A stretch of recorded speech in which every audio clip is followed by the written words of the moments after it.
រៀងដែលលៀងទុកមកពីពេលនេះស្រែកមកត្រវិញ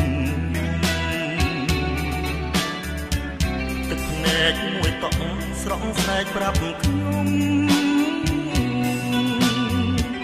ថាខ្ញុំជាតិនេះមានកម្មស្នេហាមិនគួរផ្លាស់ចិត្តផ្លាស់ប្រណីមិនគួរចិត្តស្រីខ្វះក្តីមេត្តាចិត្តលោភចិត្តហ៊ានលួចមានសង្សារនេះឬដែលថាស្នេហាភក្តីនឹកឡើងពួ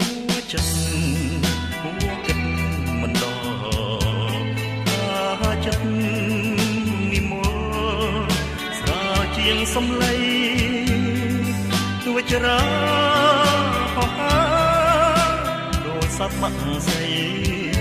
បានថ្មីចោលចាំផ្លាស់តាមតែចិត្តពេលនេះជាពេលដែលខ្ញុំត្រូវយំ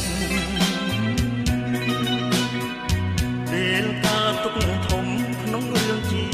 វិតគ្មានសង្ឃឹមទេថាបានស្នេហ៍ស្និទ្ធណាស់ហើយទ្រាំក្រំចិត្តតាមកម្មវាសនា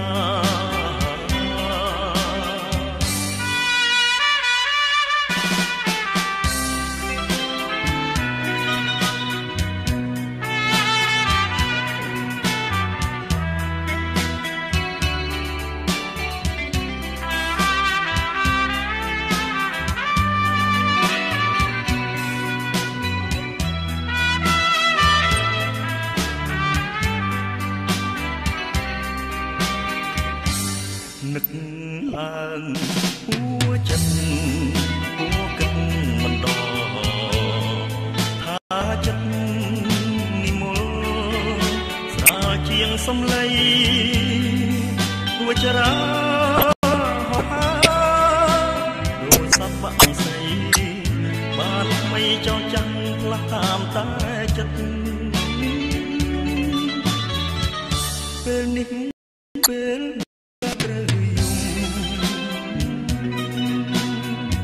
ពេលការទុកធំក្នុងរឿងជីវិតគ្មានសង្ឃឹមទេថាបានតែស្និទ្ធណាស់ហើយទ្រាំក្រំចិត្តតាមកម្មវា